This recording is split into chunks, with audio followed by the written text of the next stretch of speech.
Hi guys. So like I told you guys on our quick meetings this week, I'm doing just a really quick screencastify. It is not going to go through all of this section of the chapter, but I do just want to kind of cover some of the key pieces of information that you guys need moving forward. It doesn't mean the rest of it's not essential. It's just the things that I think you need to hear from me directly. Um, so quickly, I'm just going to go over the types of isolation. You guys can go through and fill in these vocab words, but I just want to kind of point out and direct your attention towards these three different types of isolation. So our first type of isolation is reproductive isolation. This is when members of different populations can no longer mate successfully. Remember, to be of the same species means that you can reproduce with another of that species.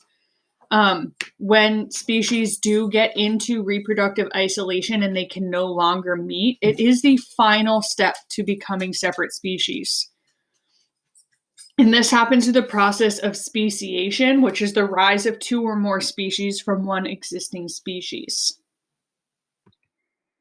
Visually, reproductive isolation, it's kind of hard to see because it's blurry, but if you look at these guys over here, they reproduce on mangoes, but these ones reproduce on bananas. That means that one of these guys and one of these mango flies can no longer reproduce because they are isolated. And that occurs speciation. Those that like starch to reproduce, those that like, I think this is maltose or sugar to reproduce over time. We end up with two species that came from the one. We also have barriers that are behavioral. They're chemical scents, like courtship dances, courtship songs. They're all examples of sexual signals that are used to attract mates of the same species. Species in these signals, changes in these signals prevent mating between populations, and it's why certain birds that use courtship songs don't reproduce with other birds that have a different courtship song. This can also occur through behavioral isolation, which causes differences in courtship or mating behaviors. Personally, one of my favorite jokes about this is, the different type of courtship songs. We have our bird here that is clearly singing a country music, and this guy likes hip hop and rap and just says, ugh, country. We also have geographic barriers.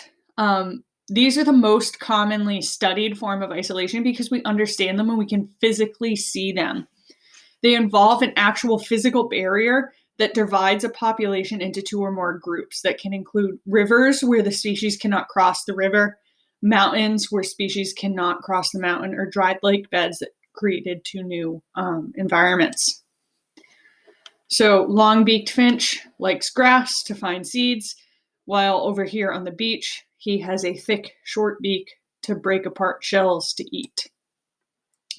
Then we have temporal behaviors and barriers.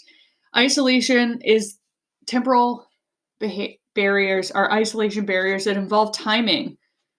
The temporal isolation exists. What time of year can species reproduce in relation to others? What time of day are they awake? When are their courting behaviors occurring in the day or in the year? This changes the reproductive period. For some species, think of birds, their mating time is springtime up in New England. But a species that lives in Florida year-round has a different mating pattern and will not be able to mate with these New England birds. So just kind of a goofy cartoon. We have a rabbit and a fox talking about how their mating seasons are different. The fox mates in early winter, where the bunny mates in February, March, or late winter. Okay, lastly, we've briefly talked about these when we did our arm structure and limb structure worksheet. We talked briefly about convergent, divergent, and coevolution. Again, you guys can write down these vocab words on your own. It is part of an assignment for you. So natural selection is not random. Random acts or events are sources that are created by genetic diversity, and then natural selection will act on that diversity. Traits that are better adapted for the environment have a better chance of surviving and moving on to reproduction. These are our 3 different types of evolution. You guys will see these graphs over and over and over again. I'm very, very particular about making sure that I use the same graphs because these types of evolution graphs can get very confusing. So I pick one and I stick with it. Here's our divergent evolution, our one parent species, and we end up with two new species from the one parent. In convergent evolution, graph B, we have 2 species that are growing more and more similar, but they will never cross paths. And then coevolution is when 2 species are evolving due to the evolution in the other. So convergent evolution is evolution that moves towards similar characteristics of unrelated species. These are your analogous structure, the wings on birds and insects, the fins on a dolphin and a shark.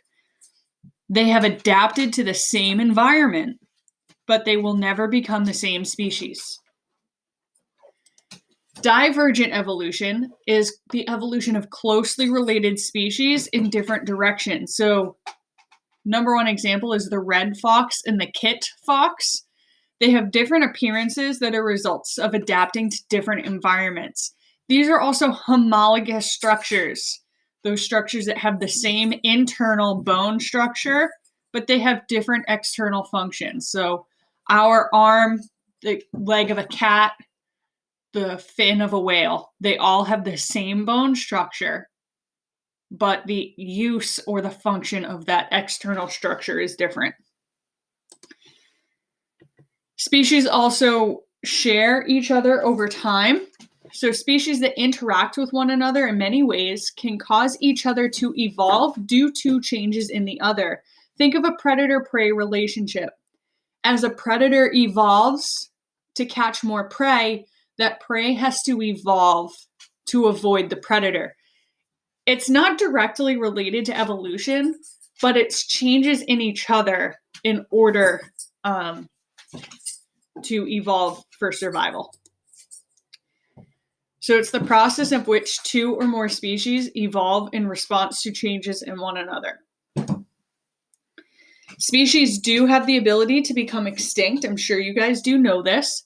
Birth and death rates are natural events that occur in the life of every individual species.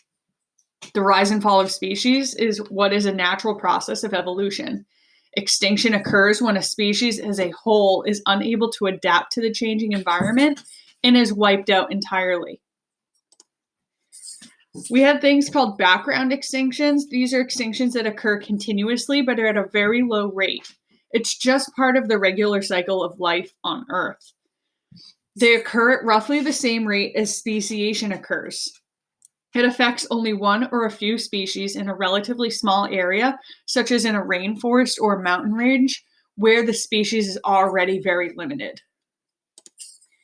But then we have things called mass extinctions. These are more rare, but they are much more intense.